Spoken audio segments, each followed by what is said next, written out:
আজকাল পুরাটারে নিয়ে একটু ঘুরতে বেড়াইছিলাম, একটু নবদ্বীপে বানিয়ে গেছি, অনেকদিন যাওয়া হয় না, ভাবলাম কি আজকাল যাই, জানি গরম টরমের মধ্যে লাগবো, তবুও গেলাম একটু ঘুরতে। বাড়িতে তো একা একা ভালো লাগে না, চল যাই একটু নবদ্বীপ থেকে ঘুরে আসি। কি করছে পুরাটা জানেন? ওই সব হরিনাম করে না, সব ছেলে পেলে মিলা ওই সব নাম গান করতেছে, ওই না শুধু একটুখানি দাঁড়াইছিলাম, সেই দাঁড়ানো দেখা পুরা গেছে রাজ্ঞা। কি করলো জানেন? জুতা মুতাগুলো সব ছিল, এক জোড়া নতুন জুতা সেই যে নিয়ে গিয়ে গোপনে কোথায় গাছতলায় একটা থুয়া দিছে।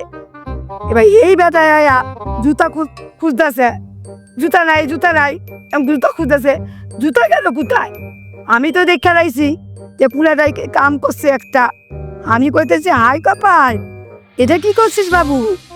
জুতাটা তুই যে থুলি আমারে পবিত্র, আমি তো না করতে পারতাম। ওরে নিয়ে কোথাও যাওয়া যাইতো না, শুধু দুষ্টুমি আর দুষ্টুমি, একা একা পারি না পুলের ধুইয়া যাইতে, কি জানি কি করে বইয়া থাকবো। এই তো সব ব্যাপার, যাওয়ানের দো আছে আমার।